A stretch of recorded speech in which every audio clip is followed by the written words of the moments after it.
자, 여러분 제가 질문을 하나 하겠습니다. 어떤 분이 이렇게 이런 질문을 했어요. 여러분, 구원이 먼저입니까?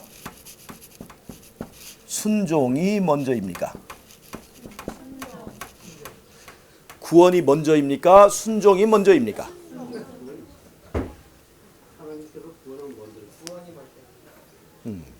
사실 이 구원이 먼저냐 순종이 먼저냐라고 하는 질문을 하신 분은 어떤 대답을 유도했냐면 구원이 먼저다. 구원이 먼저다라고 하는 것을 유도한 거예요. 근데 여러분, 이게 이 질문이 애매한 부분이 있습니다. 그리고 위험한 부분도 있어요. 자, 구원이 먼저냐 순종이 먼저냐 하면 여기서 순종이 먼저라면 그것이 율법주의자가 되는 거예요. 그러면 또 하나 질문하겠습니다. 지금 하고 있어요.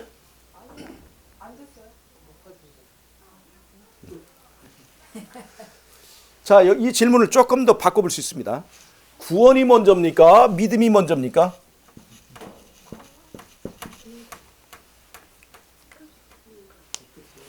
이것도 구원이라고 그러죠. 구원이 먼저라고밖에 말할 수 없는 거예요. 자, 그러면 여기서 말이죠. 자, 하나님께서 구원을 이미 해줬단 말이에요. 그러면 그 후에 불순종한 사람이 있어요. 그럼 이 사람은 구원 받은 겁니까? 안 받은 겁니까? 순종과 상관없이 우리에게 구원을 주셨는데 그 후에 조금 불순종한다고 해서 우리의 구원이 달라질 수가 있느냐? 네, 이런 말도 나올 수가 있어요. 하나님께서 일방적으로 우리를 사랑해서 구원을 해주셨는데 그 후에 불순종 이것들도 전부 다 십자가에 해결했으니까 우리가 예수만 바라보면 되고 예수님이 다 해결해 주셨다. 자, 예수님 십자가에서 과거의 죄만 사해 주셨어요? 미래의 죄까지 사해 주셨습니까? 미래까지 다 사해 주셨죠. 그러면 우리가 지금 구원을 먼저 주셨으니까 자, 예수님을 믿고 구원을 받았다고 합시다. 그러면 오늘 내가 죄 지어도 구원 받았습니까? 안 받았습니까? 내가 오늘 죄 지어도 구원 받았습니까? 안 받았습니까? 받았어요. 미래의 죄까지 다 해줬으니까 받았다고 하는 거죠. 그러면 그러니까 죄를 지어도 구원은 상관없다 하는 얘기가 되는 거예요. 구원은 확정이다는 얘기가 거기서 나오는 겁니다. 십자가에서 구원은 끝났다는 얘기가 바로 여기서 나오는 거예요. 이 질문을 왜 하느냐? 구원이 먼저냐 순종이 먼저냐 하는 질문은 십자가에서 이미 구원은 끝났다 하는 얘기를 하려고 이 질문을 하는 겁니다. 이 질문의 함정들을 아셔야 돼요. 바로 이게 이상구 박사나 또 십자가에서 구원이 끝났다, 조사심판을 부인하는 사람들이 바로 이런 질문들을 하는 거예요. 십자가에서 이미 구원이 먼저 됐고 이미 거기서 끝났다면 그 다음에 순종도 필요 없는 거고 그 다음에 믿음도 필요 없는 거예요. 사실은 믿음이라는 것이 뭐가 필요해요? 이미 십자가에서 구원이 끝났으면 되는 거죠. 하나님이 우리의 어떤 것과 상관없이 조건 없이 구원이 먼저 이루어진 거라면 구태여 믿음이라는 것이 뭐가 있을 수 있는, 뭐가 필요하냐 이런 말이 나와요. 믿음도. 그러면 이제 믿음은 그래도 자유 의지를 주셨기 때문에 내가 싫으면 구원을 이제 거절할 수 있다는 의미에서 그 믿음이라는 절차가 있다고 합시다. 그러면 내가 구원을 거절하지 않는 이상 구원은 이미 내 거예요. 내가 죄를 지었어도 불순종을 해도 내가 그 구원을 거절하지만 않으면 되는 거예요. 이런 식으로 우리가 이 구원론이 흘러간다 이 말이에요. 이것이 아주 혼돈된 그런 구원의 개념입니다. 여러분, 우리가 그래서 이 구원과 이 믿음과의 관계, 이 순종과의 관계를 확실하게 정립할 필요가 있습니다. 여러분 보세요. 구원이라고 하는 것은 구원은 천국입니까?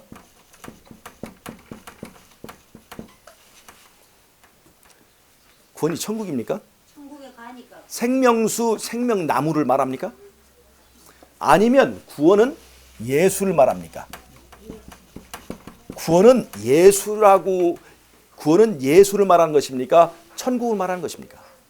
천국도 되고 예수도 되고. 만약에 생명수 있고 생명과 있는 그 환경적인 천국이라고 한다면 하나님이 일방적으로 결정할 수 있습니다.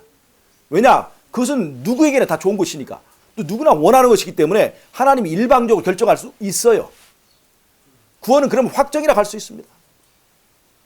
내 의사와 상관없이 줄 수가 있는 거예요. 그 중에서 그것이 너무 싫어서 거절하는 사람 빼놓고는 다 하나님이 결정할 수가 있는 거예요. 그런 것이 하나님의 사랑이라고 우리가 표현할 수도 있어요. 근데 구원은 천국이 아닙니다. 생명과 생명나무, 생명수라고 하는 환경적인 천국이 아닙니다. 구원은 예수예요, 예수. 하나님이 우리에게 구원을 주신 것이 아닙니다. 천국을 주신 것이 아니에요. 뭘 주셨느냐? 하나님이 세상을 이처럼 사랑하사 독생자를 주신 거예요. 예수를 주신 거예요. 다만 예수 안에 이 생명나무, 생명수, 이 천국이 그 안에 들어있는 것뿐이에요. 근데 하나님은 천국을 우리에게 주신 것이 아니라 예수를 주셨어요. 근데 문제가 뭐가 다르냐? 천국은 내가 이미 원하는 거잖아요. 내가 예수를 믿든지 안 믿든지. 천국 싫어하는 사람이 있어요? 천국 싫어하는 사람은 없는 거예요. 그거 하나님 일방적으로 결정하실 수 있어요. 누구나 원하는 거니까. 하나님이 내 의사 묻지 않고 이미 내가 좋아하고 원하는 것이니까 그냥 일방적으로 구원을 결정할 수 있는 거예요. 그러나 구원이 예수라고 할 때는 문제가 달라져요. 예수를 좋아하는 사람도 있고 예수를 싫어하는 사람도 있거든요. 예수를 왕으로 받아들일 사람도 있고 왕으로 인정하지 않을 사람이 있는 거예요. 즉 구원이 예수라고 하는 것은 예수를 왕으로 인정하는 사람에게만 이 예수를 소유할 수 있는 거예요. 예수를 나의 주인으로 받아들인 사람에게만 예수 안에 있는 구원을 가질 수 있다고 말씀하시는 거예요. 그러면 이것은 예수님 하나님께서 일방적으로 결정할 수 있습니까? 아니면 우리의 선택이 중요합니까? 우리의 선택이 중요한 거예요. 우리에게 섬길 자를 선택할 수 있는 자유의지를 줬잖아요. 그래서 그 자유의지를 가지고 예수님을 내가 왕으로 인정할 것이냐 안 할 것이냐에 대한 선택의 자유를 우리에게 준 거예요. 선택의 자유가 우리에게 있어요. 그래서 구원은 절대로 하나님이 일방적으로 결정하지 않습니다. 하나님은 예수님을 우리에게 보내주실 뿐이에요. 그렇지만 그것을 내가 받아들일 것인가 안 받을 것인가에 대한 반드시 내 의사가 결정되지 않으면 구원은 내 것이 아닙니다. 그런데 구원이 먼저냐 순종이 먼저냐 이렇게 묻는 것은 어리석은 질문입니다. 다만 구원의 제공이 먼저 있었을 뿐이에요. 구원의 제공이 먼저 있었을 뿐이에요. 예수님 안에 있는 구원의 제공이 하나님의 제안이 먼저 있었을 뿐이에요. 십자가는 바로 그 구원의 제공을 말하는 것입니다. 절대 내 의사와 상관없이 하나님이 일방적으로 구원을 결정할 수가 없습니다. 왜냐하면 예수님을 주신 것은 그 예수를 나에게 왕으로 인정하고 예수님의 나라를 받으라는 것이거든요. 그리고 그 예수를 믿는다는 것은 뭐냐면 이제 예수를 왕으로 인정하고 그 예수님께 순종하겠다고 하는 그 약속이 들어있는 거예요. 그러니까 여러분 이 구원이 먼저냐 순종이 먼저냐 하는 질문은 참 알고 보면 그거 함정이 들어있는 어리석은 질문에 불과합니다. 예수를 영접하는 것인데 예수를 영접한다는 것은 예수님께 순종하는 사람이 되겠다고 하는 그 의사표시인 거예요.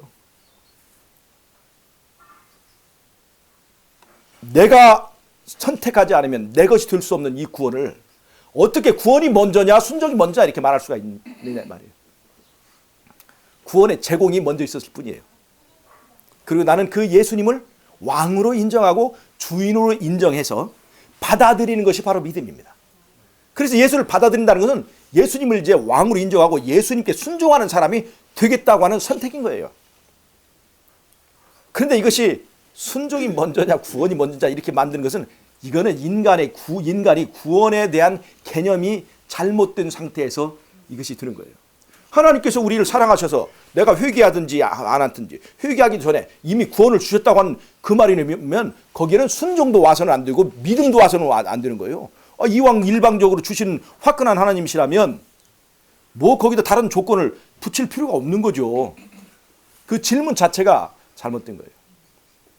그러나 하나님께서는 분명히 구원을 조건적으로 주셨습니다. 그 조건이라는 것은 우리를 무시한 조건이 아니라 우리를 존중해서 우리에게 조건을 준 거예요. 예수님을 우리에게 선물로 주셨습니다. 근데 그 예수님은 내 왕입니다. 내 주인으로 주셨어요. 이것을 선택할 수 있는 자유를 우리에게 주신 것은 이 조건은 좋은 조건입니까? 나쁜 조건입니까? 우리를 귀하게 대접하는 조건입니다. 이 조건이라고 해서 무조건 구원은 조건이 아니다. 이렇게 말하는 건 어리석은 거예요. 하나님은 우리의 의사를 존중하셔서 조건을 주신 거예요. 그러니까 구원이 조건부라고 하는 말은 절대로 나쁜 말이 아닙니다. 구원은 조건부 맞습니까? 맞는 거예요. 그거는 누구의 의사를 하나님이 존중하세요? 내 의사를 존중하는 것입니다. 그래서 내가 선택해 주기를 기다리고 있는 거예요. 하나님. 예수님이 문 밖에서 선물로 와 계시죠. 라오디가 교회에서. 누가 문을 열어줘야 돼요? 내가 열어줘야 되는 거예요. 그것이 바로 내 선택인 것입니다. 누가 그것을 존중해요? 예수님이 그걸 존중하는 겁니다. 열어주면 그 구원이 내 집 안에 들어오는 거예요. 그러니까 이 조건부 구원은 좋은 것입니까? 나쁜 것입니까? 좋은 거예요. 우리를 극진하게 대접하는 것입니다. 그런데 일방적 구원이 좋은 것처럼 그렇게 얘기를 하죠. 일방적 구원은요, 죄에 대한 핑계를 만들기 위해서입니다.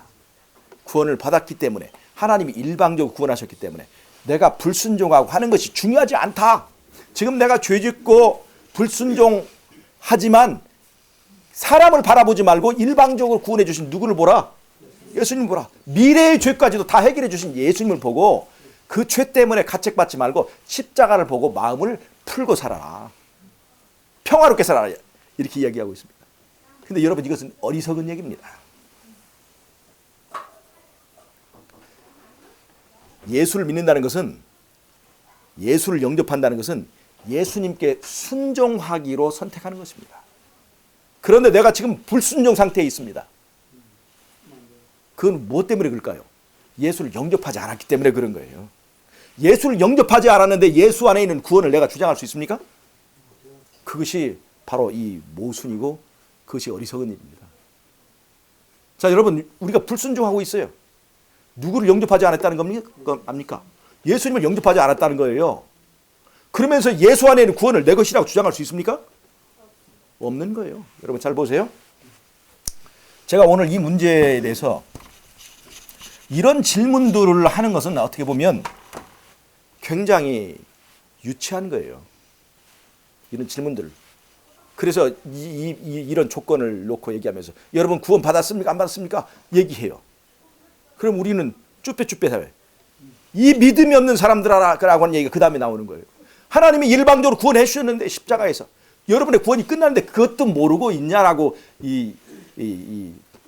막 나무랍니다. 이것은 정말로 잘못된 것입니다.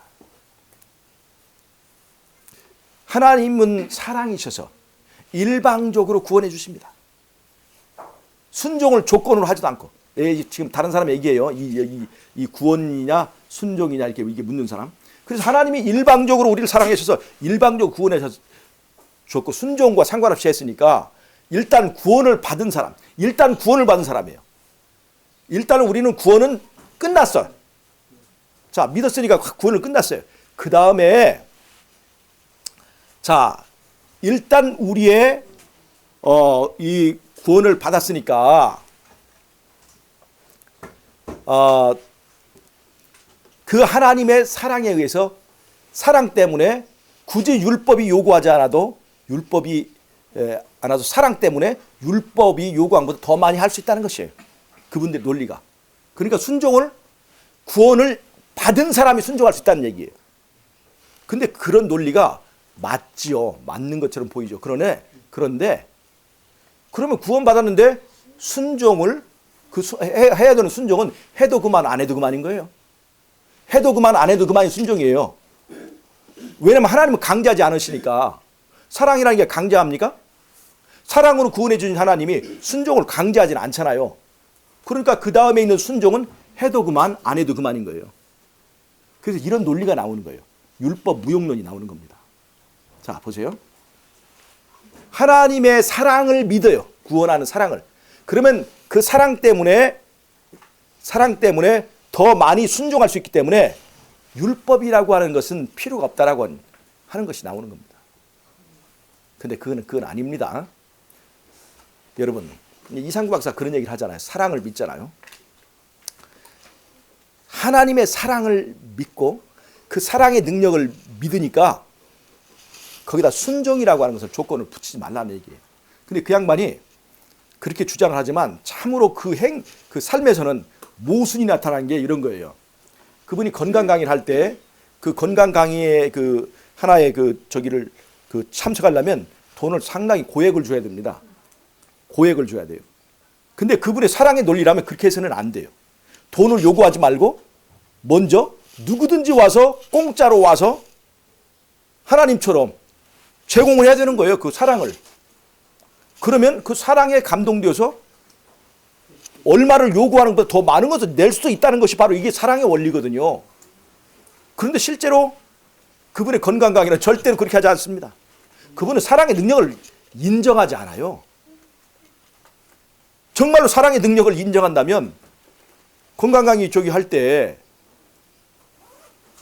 한 달에 뭐 얼마 100만 원 뭐 한 달에 얼마씩 이런 액수를 요구하지 말아야 됩니다.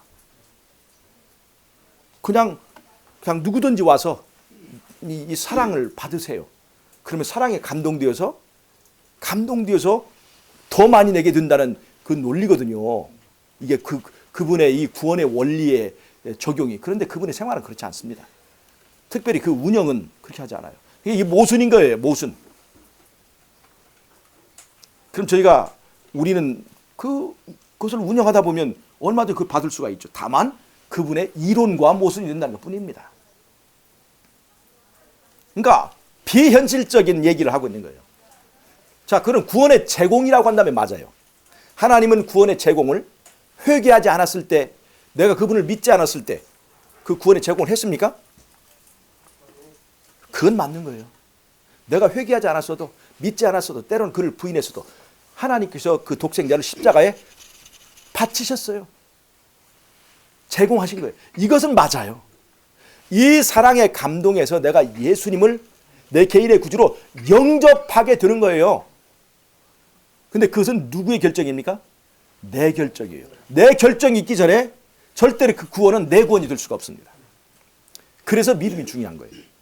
그 믿음이라고 하는 것은 예수님을 왕으로 인정하고 예수님을 내 주인으로 받아들이겠다고 하는 바로 그것을 말하는 것입니다. 그러면 예수를 영접했습니다.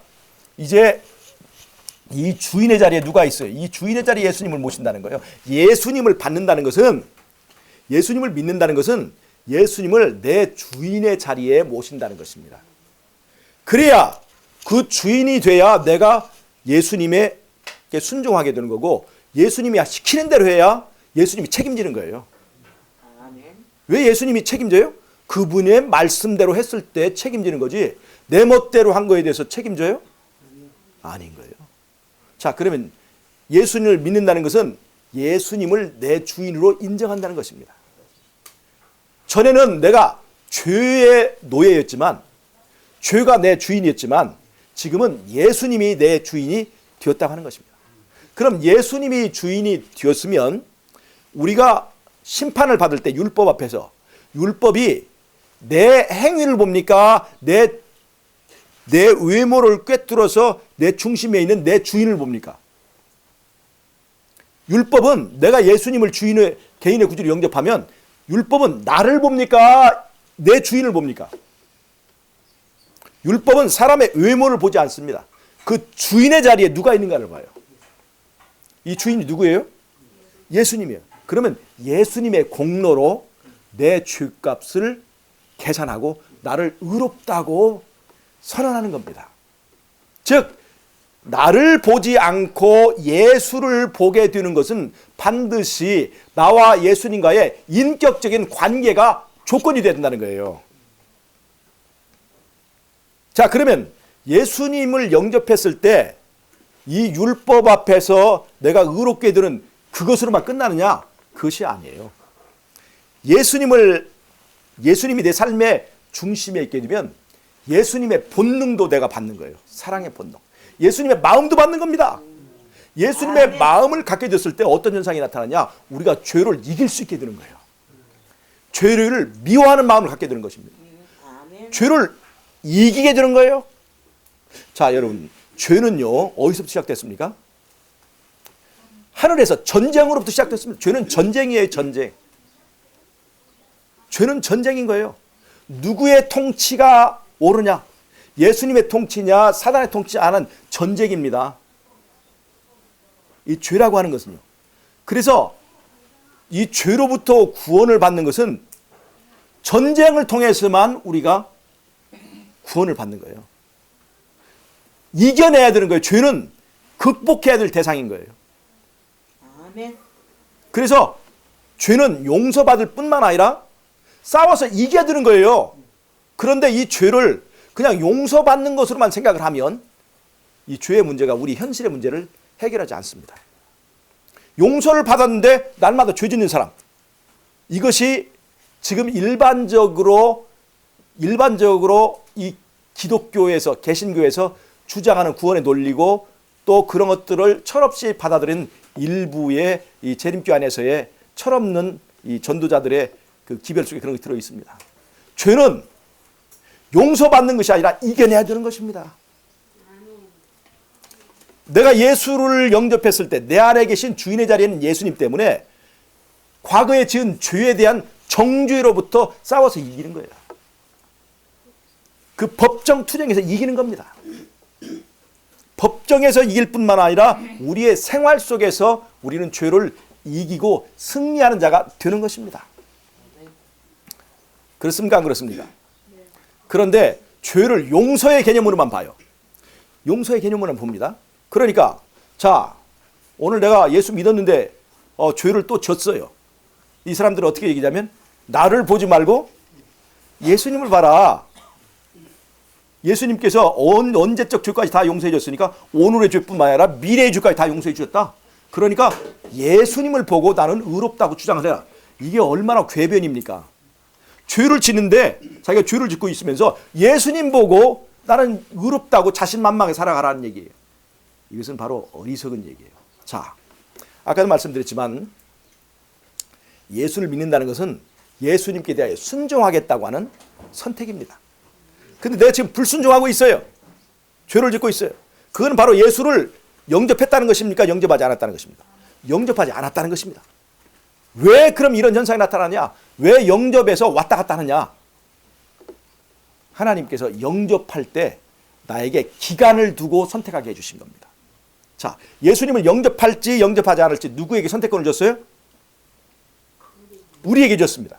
그런데 그 선택권에는 오늘 내가 선택한 예수님을 내일 다시 버릴 수 있는 그런 자유도 줬다는 것입니다. 그 자유 때문에 왜 하나님께서 그런 자유를 주셨을까요? 왜냐하면 내 선택과 내 결정이 성급하게 조급하게 실수로 이루어지지 않도록 충분히 우리가 생각할 수 있는 시간을 주신 것입니다. 여러분, 그 자유를 우리에게 주신 거 감사하지 않습니까? 근데 그 자유를 가지고 우리는 어떻게 해요? 자꾸 예수님 안에서 왔다 갔다 들어왔다 나왔다 하는 겁니다. 자, 그러면 오늘 예수가 내가 불순종했습니다. 그럼 예수 안에 있는 겁니까? 예수 밖에 있는 겁니까? 예수 밖에 있는 거예요. 예수 밖에 있는 사람이 죄를 지었으면서 나를 보지 말고 예수님을 보라고 얘기할 수 있습니까? 없습니까? 그건 안 되는 거죠. 나를 보지 말고 예수님을 보라고 할 때는 예수가 내 안에 있을 때만 그것이 가능한 논리예요. 예수님과 나와의 인격적 관계가 있을 때만 되는 거예요. 그러면 내가 불순종하고 있다, 죄를 짓고 있다 하면 이때 해야 될 말은 나를 보지 말고 예수님 보라라고 하는 말을 적용하면 안 돼요. 그때는 빨리 내 상태가 내가 예수님 밖에 있는가 예수님 안에 있는가를 확인하고 예수님 밖에 있다면 빨리 지금 먼저 어디로 가야 돼요? 예수님 안으로 들어간 다음에 그 다음에 이제 나를 보지 말고 예수님을 보시오. 나는 죄를 지었지만 다시 예수님 안에 들어왔습니다. 그것이 먼저 있어야 되는 거죠.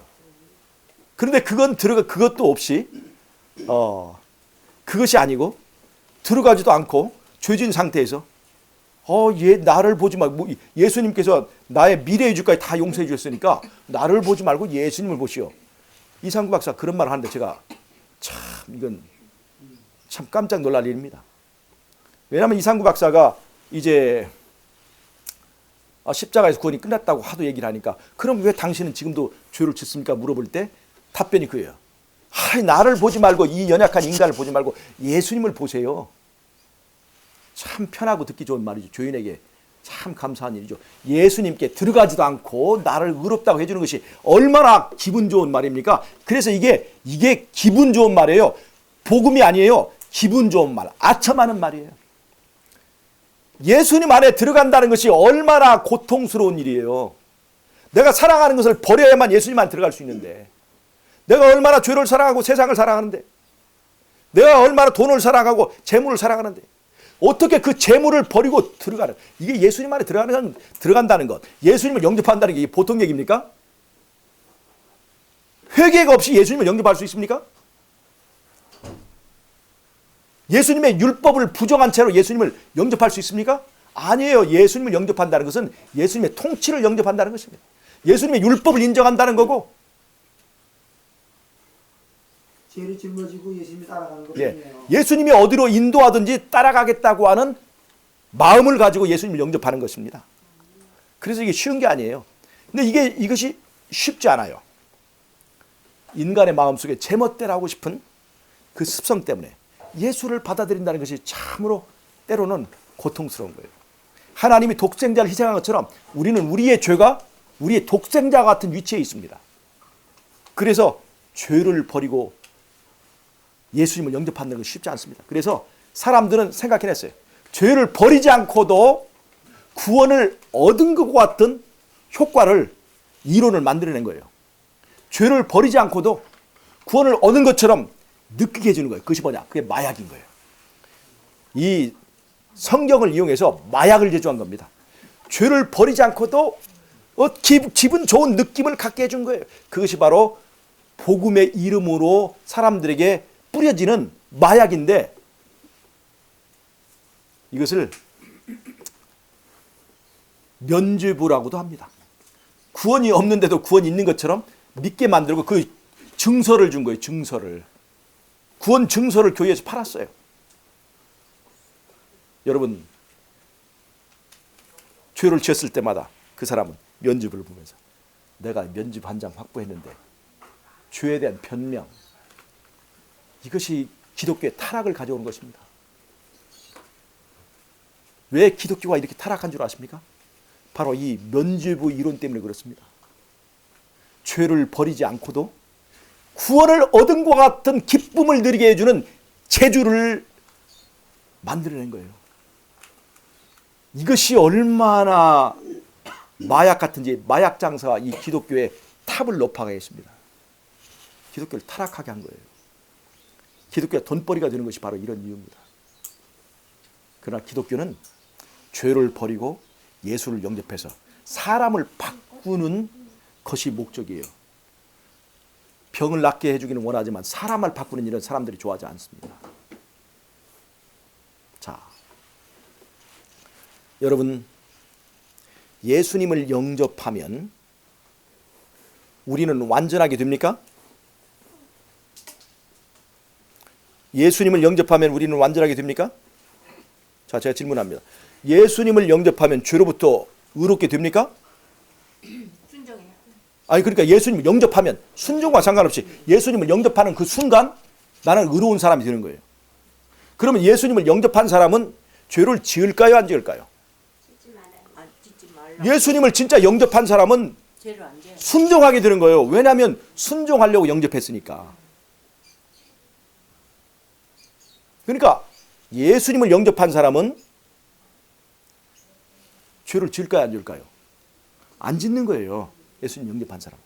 그런데 우리가 죄를 짓는 것은 예수님의 영접이 왔다 갔다 하기 때문에 그래요. 믿음이 왔다 갔다 하기 때문에 그래요. 믿음이 왔다 갔다 할 자유를 누가 주셨어요? 하나님이 주신 거예요. 우리의 자유를 주신 거예요. 우리의 뜻을 존중해서. 그 지금 내가 왔다 갔다 하고 있습니다. 왔다 갔다 하고 있어요. 자, 예수를 믿으면 의롭게 됩니까? 의롭게 돼요. 예수를 믿으면 완전하게 됩니까? 완전하게 돼요. 근데 왜 우리는 완전하지 못할 때가 있어요? 그거는 바로 예수님을 믿지 않았기 때문에 그래요. 예수님을 영접하지 않았기 때문에. 즉 어제는 영접했지만 오늘 영접하지 않았다면 내 삶 속에 죄가 나타나고 내 삶 속에 불완전이 나타나는 거예요. 자, 여러분, 그래서 제가 이 완전에 대해서 제가 오늘 또 설명을 좀 하겠습니다. 오늘은 완전과 본성에 대한 예수까지 문제가 하겠습니다. 예수님을 믿으면 우리는 의로울 뿐만 아니라 완전하게 되고 거룩하게 됩니다. 과거에 어떤 죄를 지었든지 내가 아무런 행위도 하지 않고 예수님을 영접하는 것만으로도 우리는 의롭게 되고 우리는 완전하게 되고 우리는 거룩하게 되는 거예요. 오늘 내가 십자가에서 예수님을 영접하는 그 순간 이제까지 했던 내 행위와 모든 것, 지금의 상태와 상관없이 예수를 영접하기만 하면 우리는 그 주인 때문에 내가 의롭게 되고 거룩하게 되고 예수님의 완전히 내 것이 되는 것입니다. 자, 보세요. 완전이라고 하는 것이 뭔가 보세요. 완전이라고 하는 말은요, 흠없음을 말합니다. 흠없습니다. 이 흠없음이라고 하는 건 뭘 말하냐면 율법에 비추어 볼 때 흠이 없다는 것입니다. 자, 레위기 1장에 보면 제물로서의 조건을 얘기합니다. 소나 양으로 제사를 드릴 때 그 제물은 흠이 있어야 될까요? 흠이 없어야 될까요? 흠 없는 제물은 지금 누구를 나타내고 있습니까? 양은 예수님을 나타납니다. 예수님이 흠이 없다는 것은 무엇을 말합니까? 십계명에 비춰볼 때 죄를 짓지 않았다는 것입니다. 죄가 없다는 것을 말하는 거예요. 이 죄라고 하는 개념은 죄의 기준이 뭐예요? 율법인 거예요. 율법. 즉 율법의 기준에 맞춰볼 때 이 사람은 흠이 없다는 것을 말합니다. 그러니까 우리가 예수님을 영접한 사람은 죄를 안 지키게 되는 것은 확실한 거예요. 자, 봅시다. 율법이라고 하는 것을 우리가 잘 알아야 됩니다. 율법. 법이라고 하는 것은 우리에게 최대한의 자유를 빼앗는 것이 아닙니다. 자, 다시 한번 설명드립니다. 이 법의 원리를. 혼자 사는 사람은 마음대로 해도 됩니까? 안 됩니까? 혼자 사는 사람은. 혼자 사는 사람들은 큰 소리처럼 외쳐도 돼요? 안 돼요? 고성방가해도 됩니까? 안 됩니까? 하나님 앞에서는 안 돼요. 아니, 하나님도 아니고 어쨌든 혼자만 산다면, 나 혼자 사는 세상이라면 고성방가해도 돼요? 안 돼요? 되죠? 네. 혼자만 사는 사람이라면 늦잠 자도 됩니까? 안 됩니까? 혼자만 사는 사람이라면 자기가 먹고 싶은 대로 밥 다 먹어도 됩니까? 안 됩니까?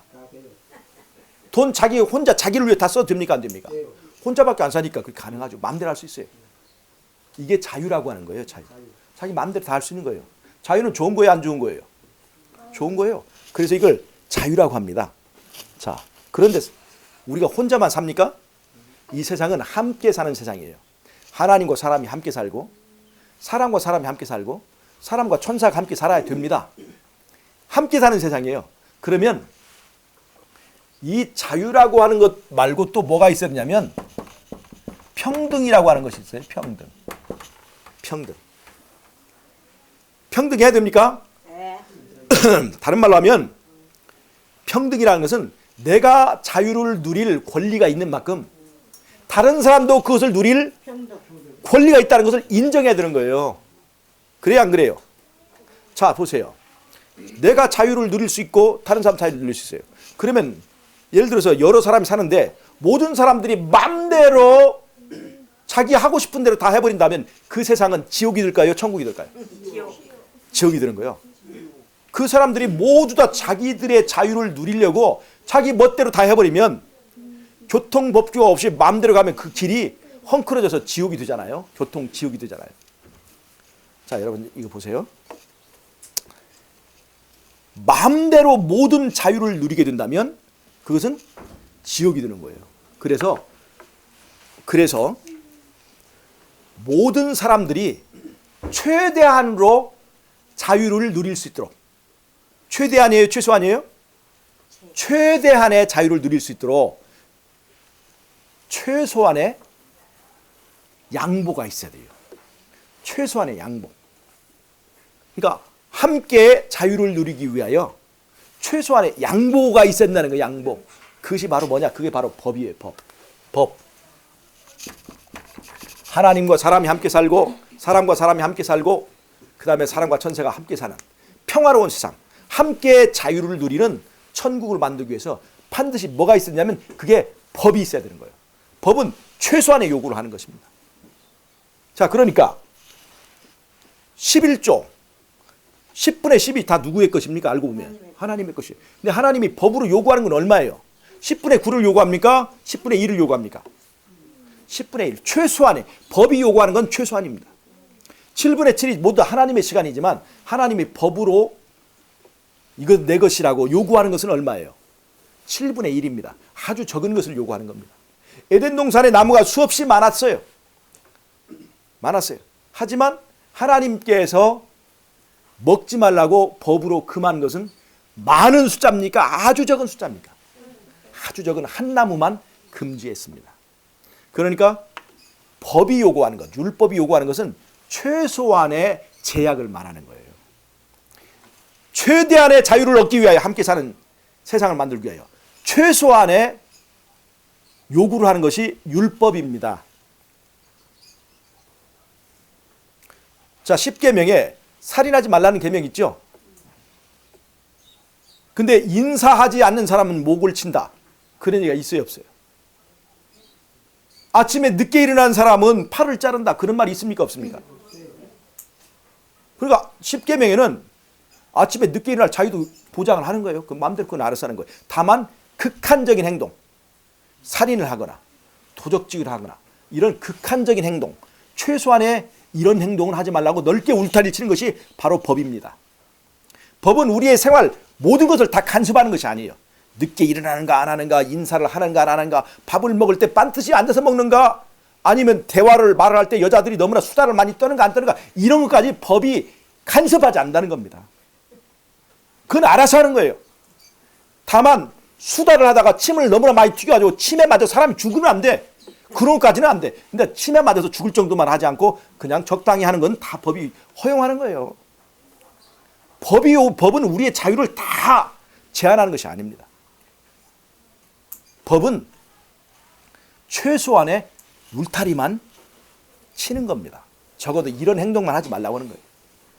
자, 그러니까 하나님은 율법을 지킬 수 있도록 이 법을 주는 겁니까? 지킬 수 없도록 만드는 겁니까? 충분히 지킬 수 있도록. 가능하면 지킬 수 있도록 우리에게 최소한의 제약을 하는 거예요. 근데 북한의 법은 독재자의 법은 최소한의 자유를 보장하기 위해서 최대한의 제약을 하는 거예요. 이건 독재자, 이 마귀의 법이 그런 거고, 하나님의 법은 우리에게 최대한의 자유를, 좋은 걸 주기 위하여 최소한의 양보를 요구하는 것입니다. 지킬 수 있게 하는 거예요. 누구나 쉽게 지킬 수 있도록. 근데 여러분, 율법은 이렇게 최소한을 요구합니다. 우리는 율법을 우리 힘으로 지킬 수 있습니까? 없습니까? 최소한의 요구인데. 이 최소한의 요구지만 우리 힘으로는 지킬 수가 없어요. 왜냐? 우리에게는 율법을 사랑하는 마음이 없어요. 어떤 본능이냐? 우리는 육체의 본능밖에 없어요. 자, 배고픈 사람이 떡을 먹으라면 이것이 힘든 일입니까? 쉬운 일입니까? 힘든 일입니까? 쉬운 일입니까? 아이고, 예쁜 여자가 있는데 남자들이 예쁜 여자를 사랑하는 것, 예쁜 여자를 함께 사는 것, 그게 쉬운 일입니까? 어려운 일입니까? 너무나 쉬운 일이죠, 그거. 그거 아주 쉬운 일이죠. 본능이 있기 때문에 그런 거예요, 본능이. 떡으로 사는 건 어렵지 않습니다. 왜? 육체의 본능이 있기 때문에. 땡기니까. 그런데 우리가 말씀으로 사는 거는요, 어렵지. 최소한의 말씀이 요구한다 할지라도 그것이 어렵습니다. 우리 자체 내에 그 율법을 사랑하는 본능이 없기 때문에 그런 거예요. 이 본능은 어디에만 있냐? 예수님 안에만 있어요. 예수님 안에만. 그래서 이 최소한의 율법의 요구를 자기의 힘으로 지키려던 사람들이 있었습니다. 그들이 바로 유대인들이에요.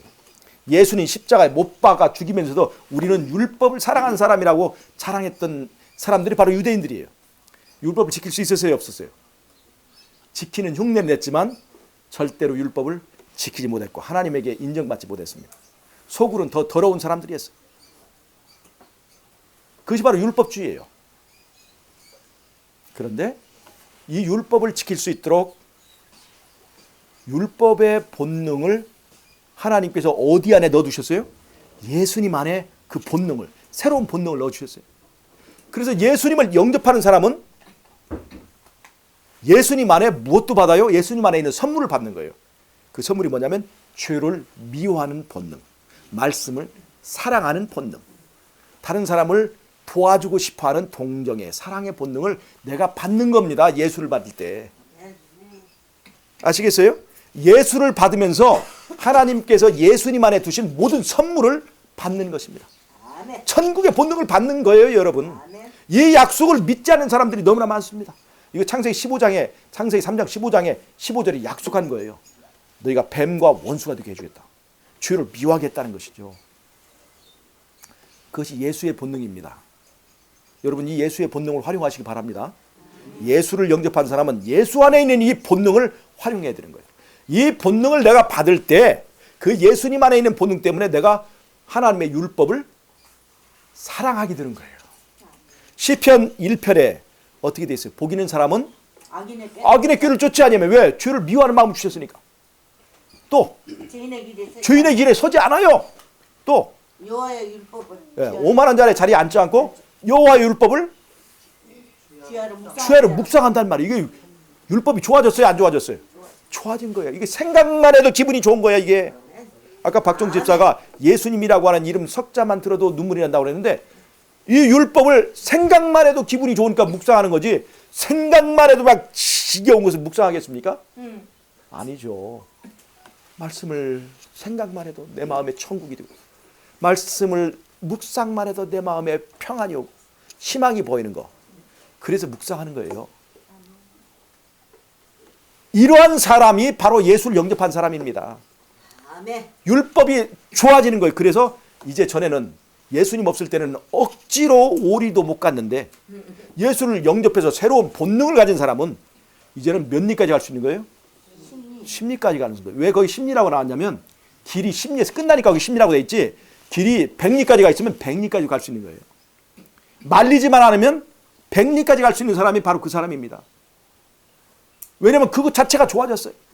나누는 것이 좋고 복음 전하는 게 좋고 희생하는 것이 좋고 거짓말을 하려고 하면 막 이게 싫고 이런 본능을 가진 사람을 거듭났다고 하는 거예요. 그래서 예수님의 본능을 가진 사람은요.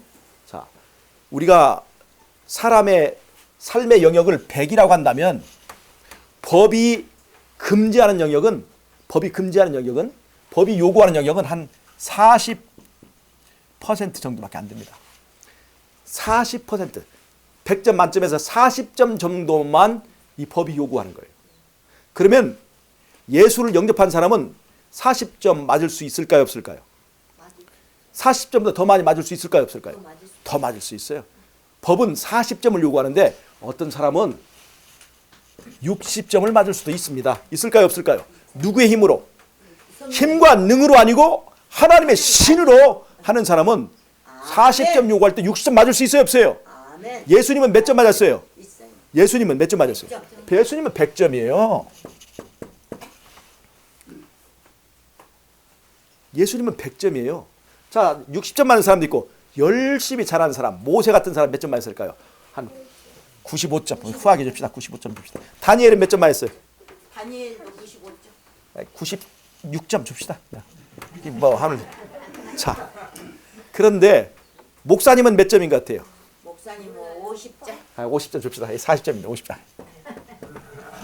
40점짜리도 많고. 자, 여러분 잘 보세요. 50점. 예수 믿은 사람들이에요. 예수 믿은 목사님이 50점 맞았습니다. 예수 믿은 모세가 95점 맞았습니다. 예수 믿은 다니엘이 96점 맞았습니다. 이 사람들은 율법에 흠이 있는 사람입니까? 없는 사람입니까? 율법에 흠이 있습니까? 없습니까? 흠이 없는 거예요. 이 법은 40점만 넣으면 다 졸업장을 주는 거예요. 자격증 주는 거예요. 40점만 넣으면. 율법이 볼 때는 흠이 없어요.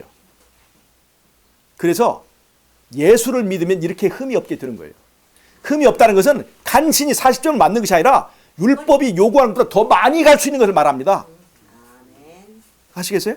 그러니까 율법이 40을 요구하는데 예수 믿고 50까지 간 사람도 있고 99까지 간 사람도 있어요.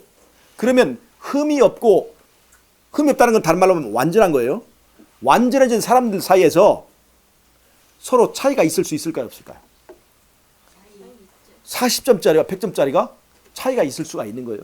완전한 사람들 중에 차이가 있을 수가 있습니다. 자, 완전한 사람들 중에 선교 활동을 열심히 해서 100명 구원한 사람이 있고 5명 구원한 사람 차이가 있을 수 있을까요? 없을까요? 차이가 있을 수 있어요. 마지막 환란 때도 잘 준비된 사람과 덜 준비된 사람이 차이가 나타납니다. 차이가 나타납니다. 즉 완전한 사람들 중에서도 거룩한 사람들 중에서도 의로운 사람들 중에서도 그 차이가 나타날 수가 있다는 것입니다. 그런데 모두 다 몇 점은 넘어요? 40점. 율법의 요구는 넘습니다. 이것이 바로 예수 믿는 사람의 특권이에요. 아멘. 그래서 예수 믿는 사람은 죄를 안 짓게 되어 있습니다. 다만 죄를 짓는다면 예수 믿음에 변질이 생기기 때문에 그런 거예요. 이따가. 자, 그러면 잘 보세요. 완전주의자라고 하는 건 뭐냐? 완전주의자. 기준을 율법의 요구에다 맞춘 게 아니고 예수님이 몇 점 맞았어요? 100점 맞았으니까 그 100점을 기준으로 사람에게 완전을 요구하면 완전의 기준이 100점이다 못 박아버리면 이 세상에 완전할 수 있는 사람이 있어요? 없어요? 없는 거예요. 이 완전주의자가 굉장히 피곤한 것이 100점을 예수님이 가신 것처럼 예수님이 한 것처럼 한다고 하는데 예수님이 율법에 흠이 없는 것처럼 흠이 없는 사람이 되는 건 좋아요. 그런데 예수님이 100점 맞은 것처럼 우리도 100점 맞아야 된다. 이렇게 말하면 이 완전주의자는 사람을 완전히 망가뜨리는 거예요. 자포자기하게 만드는 거예요. 그래서 자기는 100점 맞은 것 같아. 항상 자기는 후하니까. 그런데 다른 사람을 보면 온전한 사람이 있어요? 없어요? 온전한 사람이 없는 거예요. 그래서 정죄하게 됩니다. 정죄. 그래서 이것이 완전주의예요. 이 완전주의는 완전 한쪽 치우친 겁니다. 그런데 완전주의 반대에 있어서 우리는 죄인이기 때문에 육체의 본능이 있기 때문에 이 육체의 죄의 본능이 변하지 않는 이상 인간은 죄 지을 수밖에 없다라고 말하는 것이 또 반대편의 극단입니다. 자, 우리는 죄 지을 수밖에 없습니까? 오늘 우리의 우리의 죄의 본능이 있습니까? 없습니까? 죄의 본능이 있기 때문에 우리는 죄 지을 수밖에 없는 겁니까? 네, 죄 회개해야지. 지을 수밖에 없다고 말하면 책임이 나에게 있는 게 아니에요. 하나님께 돌아가는 거예요. 창조하신 하나님께. 죄 지을 수밖에 없도록 만든 그 하나님께 돌아가는 거예요. 그러면 이 죄의 본능은 언제 고쳐집니까? 예수님이 재림할 때 죄의 본능이 고쳐져요. 육체의 본능이 고쳐져요. 그러면 언제 예수님이 재림이 돼야 죄 안 짓는데 그런 사람들은 육체의 본능이 고쳐져서 아담의 범죄 전 상태로 가도 또 죄 짓습니다. 그러면 정확한 것은 뭡니까? 또 하나 변형된 것이 있어요. 예수님 재림 때는 아니지만 성령을 받으면 죄 안 짓게 된다. 그것도 비슷한 겁니다. 잘 보세요. 성령을 받기 위하여 우리는 품성이 준비될 필요가 있습니다. 왜냐하면 늦은 비 성령이라고 하는 것은 능력의 성령이에요. 내가 이기심을 가지고 이기심의 문제를 해결하지 못한 채로 병 고치는 은사를 받으면 그걸 가지고 내가 하늘 갈까요? 지옥 갈까요? 내가 이기심이 고쳐지지 않은 채 그러면은 지옥 가지. 지옥 가요. 그걸 가지고 돈 버는 겁니다. 그럼 뭐 그걸로 돈 벌. 사이비 종교가 만들어지는 거예요. 그 이만희 같은 사람이 그렇게 타락한 것이거든. 그 잔재주를 가지고. 그래서 늦은 비 성령은요 절대로 사람이 변화되지 않은 사람에게 늦은 비 성령 주지 않습니다. 그래서 성령을 받을 준비가 필요한 거예요. 그것이 바로 오늘 내 안에서 일어나는 이른비 성령의 역사입니다. 아멘. 그래서 성령 받으면 변화되는 것이 아니라 성령 받기 위하여 변화가 필요한 것입니다. 아멘. 느즘비 성령은요, 변하지 않게 하는 성령입니다. 변하게 하는 성령이 아니라 변하지 않게 하는 거예요. 이미 변화된 사람이 더 이상 이제는 변하지 않도록 느즘비 성령이 그걸 지키는 것입니다. 여러분, 어릴 때는요, 이 어린 나무가지는 이렇게 누일 수 있고 저렇게 휘일 수 있어요. 근데 이 나무가지가 세월이 지날수록 이 나무가지가 쇠어진 나무가지는요, 구부리면 부러져 버립니다. 여러분 잘 보세요. 품성이라는 게 그렇게 중요합니다. 젊어서는요, 이것이 잘못됐다 생각하면 그 습관을 고칠 수가 있습니다. 그런데 이것이 깊어져서 나이를 먹으면요, 안 고쳐집니다. 나이를 먹으면 먹을수록 이게 안 고쳐져요. 그래서 나이 먹으면 젊어서부터 말씀대로 사는 습관을 가진 사람은 계속해서 나이 먹어도 그냥 그대로만 굳어지는 거예요. 안 변하는 거예요. 근데 젊어서 찾고 자기 욕심만 챙기고 그렇게 사는 사람들이 나이 먹어서 고칠 수 있다고요? 안 고쳐집니다. 이성계 집사님 보세요. 젊어서부터 나눠주기 좋아하고 말씀대로 살고 순종하는 것이 습관이 되다 보니까 나이 먹어서는 이제 그것이 그냥 생활이 되어버리고 이게 뼈 굳어져 버렸어요. 이게 안 고쳐져요. 이게. 느낌이 성령은 바로 그런 역할을 하는 것입니다. 변화된 사람이 이제는 더 이상 변하지 않게 인을 쳐버리는 거예요. 느낌이 성령은 변하지 않게 하는 역할을 하는 거지 변하게 하는 역할이 아닙니다. 변하게 하는 성령은 지금 이름이 성령의 역할이에요. 변하게 하는 역할은 이름이 성령이에요. 느낌이 성령은 더 이상 변하지 않게 고정시켜버립니다. 변하지 않게 하는 거예요. 그러니까 변하지 않게 하는 성령에게서 변화를 기대하면 안 돼요. 이해하시겠습니까?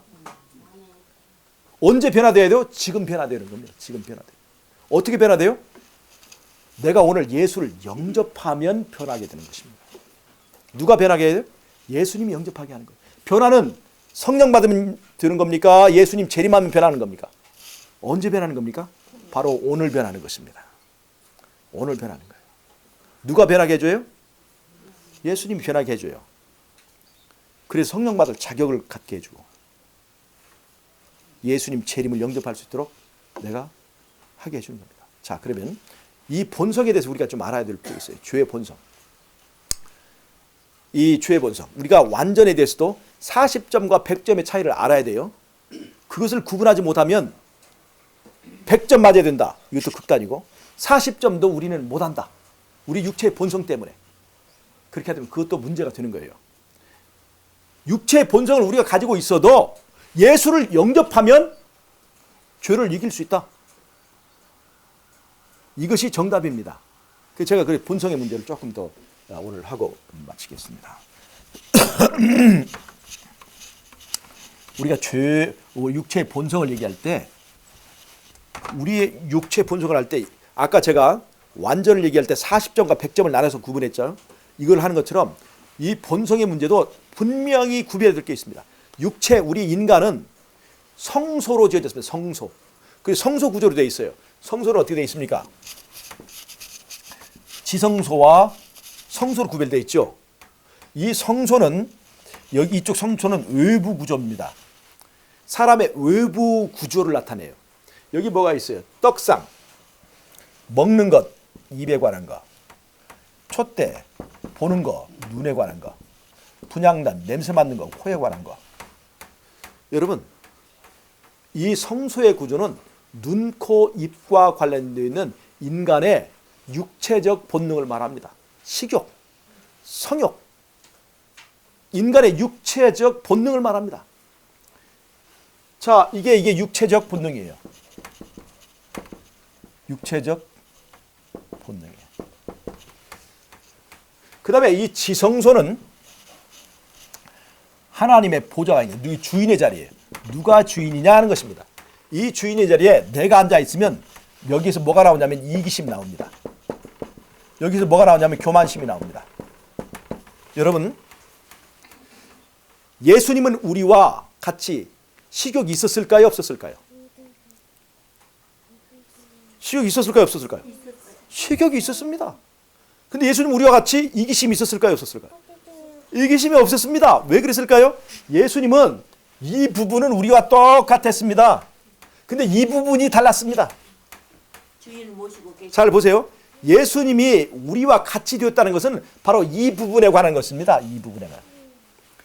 외부적인 육체적 본능. 이것은 우리와 똑같았습니다.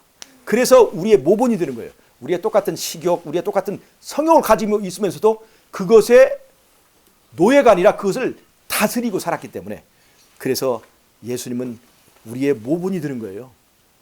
예수님은 우리와 똑같았습니다. 예수님은 범죄 전 아담의 본능을 가졌을까요? 범죄 후 아담의 본능을 가졌을까요? 우리가 똑같아야 되니까 예수님은 범죄 후 이 육체의 본능을 가졌습니다. 그것이 바로 어떤 걸 말하냐면 바로 이 외부적 성속한의 육체적 본능에 관해서는 범죄 전 우리와 똑같습니다. 우리가 똑같아요. 그런데 여러분 이 지성소 상태는요 아담과 다릅니다. 범죄 후 아담은 이 지성소에 누가 들어있어요? 지성소에 자기가 하나님 자리에 있는 거예요. 그러나 범죄 전 아담은 그 자리에 하나님이 계셨습니다. 그래서 이 지성소 상태에 관한 한 예수님은 범죄 전 아담과 똑같습니다. 만약에 이 지성소에서 아담과 똑같이 범죄한 아담처럼 이 지성소에서 왕의 자리에 똑같이 우리가 가지고 있는 것처럼 거기에 자아가 왕노하고 있으면 예수님도 죄인이 되어버린 거예요. 그래서 두 개의 차이가 있습니다. 자, 하나는 우리가 똑같습니다. 이 부분은. 그러나 이거는 절대로 우리와 같지 않습니다. 달라요. 우리가 다릅니다. 그래서 예수님은 이기심이 없었어요. 예수님은 교만심이 없었습니다. 자, 예수님 외에 모본이야 두 가지가 있어요. 첫째는 우리와 같은 성욕을 가지고 있었기 때문에 같은 식욕을 가지고도 죄를 이겼기 때문에 모본이 되는 거예요. 또 하나 예수님은 우리와 달랐기 때문에 모본이 되는 거예요. 나와는 같지 않은 선택을 하셨기 때문에 우리는 그분을 따라가야 되는 거예요. 그것을. 아멘. 두 가지가 있어요. 그분이 우리와 같은 환경에서 이겼기 때문에 우리의 모본이 되는 거고 그분이 나와는 다른 선택을 했기 때문에 우리의 모본이 되는 거예요. 선생님이. 아시겠습니까? 이 두 가지 요소를 나누어 볼 줄 알아야 돼요. 아까 완전론을 얘기할 때 40점과 100점을 나누어 보라고 그랬죠. 그런 것처럼 육체의 본능에 관한 것도 성소 영역과 지성소 영역을 나눠 봐야 돼요. 그러니까 이것은 이 성소 영역이 문제가 아니라 우리의 믿음은 어디에서 이루어지는 겁니까? 지성소에서 왕이 바뀌어지는 것입니다. 어디의 개혁이에요? 믿음은 지성소 안에서의 개혁입니다. 왕의 자리가 바꿔지는 거예요. 왕의 자리에서의 변화가 일어나는 것입니다. 이것이 믿음입니다. 제일 중요한 거예요. 그러면 육체의 정욕이 그대로 있다 할지라도 우리가 그것을 이길 수 있게 되는 거예요. 여기에 내가 왕 노릇하는 자리에 여기에 누가 오게 돼요? 누가 왕이 됩니까? 여기에 믿음으로 예수님이 여기서 왕 노릇하게 되는 거예요. 그러면 예수님을 통해서 내가 하늘과 연결됩니다. 성령의 능력이 내 능력이 되는 거예요. 그래서 성령의 능력으로 힘과 능이 아니라 힘과 능은 어디에 속한 거예요? 여기 이 성소에 속한 거예요. 힘과 능이 아니라 위에 연결된 그의 신으로 말미암아 육체의 정욕을 이길 수 있게 되는 겁니다. 그래서 육체가 변하지 않아도 내가 예수를 영접함으로 죄를 이길 수 있게 되는 거예요. 자, 이해를 하셨습니까? 그 다음에 음식물 기별은 어느 쪽에 관계된 것일까요? 여기에 관련된 거예요. 음식물. 여러분, 예수를 영접한 사람이 음식물 기별이 필요합니까? 안 합니까? 필요합니다. 왜 그러냐면 예수를 영접했습니다. 내 안에 전에 없던 하늘의 능력, 성령의 능력이 내게 임했습니다. 근데 지금 내 안에 무엇도 있어요? 육체의 정욕도 강한 정욕이 있습니다. 그러면 이 둘이 막 싸워요. 내 안에서 전쟁이 강하게 됩니다. 그래서 내 안에 전쟁이 있을 때 그것이 고통이 되기 때문에 내 안에서 이 싸움이 쉽게 하기 위해서 육체를 순화시켜야 돼요. 가능한 대로. 그것이 바로 이 음식물 기별이에요. 가능하면 정결한 음식을 먹도록 하고, 그래서 가능하면 색임질하고 또 발이 갈라진 그 고기를 먹고, 가능하면 지느러미가 있고 비늘이 있는 걸 먹어라. 그러나 더 좋은 것은 안 먹은 거. 마지막 때는 채식하는 것이 마지막 때에 이 대쟁투에서 승리하는 좋은 방법이 된다라고 우리에게 제시하는 것입니다. 제일 중요한 건 지성수상 때의 개혁이지만 지성수상 때의 개혁을 끝나는 것이 아니고 성소 전체가 개혁되는 것입니다. 여러분, 예수님께서 성전 정결을 2번 했습니다. 예수님 봉사의 초기에 했고 예수님 봉사의 마지막에 했어요. 예수님의 성전 정결은 지성소 정결이 아니라 성소 전체의 정결을 했다는 것입니다. 여러분, 믿음은 지성소를 바꾸는 것입니다. 그러나 우리는 지성소의 개혁으로 끝나서는 안 됩니다. 우리의 성소 영역, 뜰의 영역까지. 그 무슨 말이냐면 내 지성소를 바꿀 뿐만 아니라 내 식사 습관도 바꾸고 내 육체의 본능도 바꾼 다음에 뜰을 바꾼다는 것은 내 가정도 바꾼다는 것입니다. 이 개혁이 내 마음속에 나 혼자만 있어서는 안 되는 것이에요. 내 육체의 본능도 고쳐져야 되고 내 가정도 개혁돼야 되는 것입니다.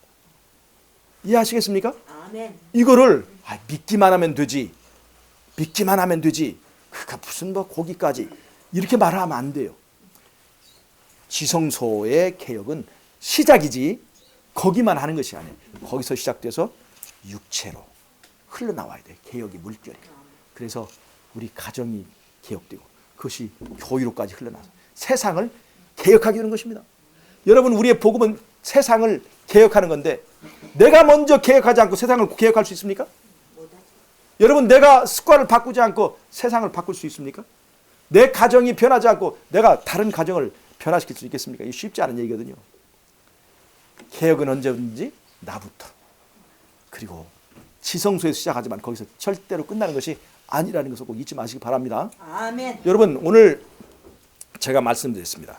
구원과 순종과의 관계, 구원과 믿음과의 관계.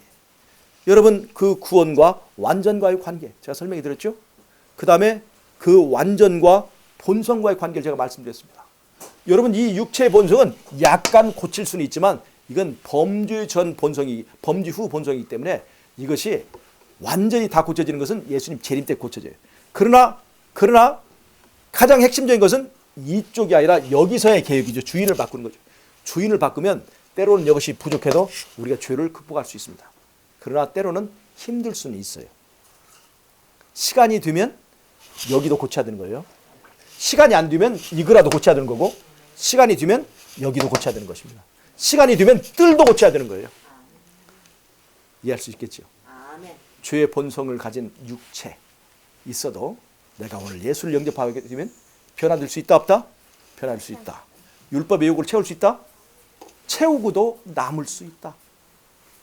그리고 내가 오늘 불순종하는 것은 내가 예수님 밖에 있기 때문에 그런 거예요. 그러면 불순종한 그 사람은 나를 보지 말고 십자가를 보시오라고 말하면 안 돼. 그건 뻔뻔스러운 겁니다. 먼저 내가 예수 안으로 들어가야 되는 거예요. 예수 안에 들어가지 않고 죄 지으면서 자기 구원을 얘기하는 것은 아주 잘못된 이 세상의 그 마약과 같은 마약화된 복음이라는 걸 잊지 마시고 여러분 하나님의 진리 안에서 승리하신 저라 여러분이 되시길 바라면서 오늘 말씀을 마치도록 하겠습니다. 아멘. 제가 기도하고 마치겠습니다. 하나님 우리 아버지, 우리에게 구원의 선택을 주셔서 감사합니다. 오늘 우리는 그 구원의 선택을 책임을 가지고 신중하게 할 수 있도록 도와주시고 십자가로 돌아가서 우리를 위하여서 발가벗겨지시고 우리를 위해서 모든 것 다 버리신 예수님 앞에서 조용히 굴복하고 내 안에서부터 예수님의 개혁이 시작될 수 있도록 우리를 이끌어 주시옵기를 예수님의 이름으로 기도하옵나이다. 아멘. 네, 감사합니다.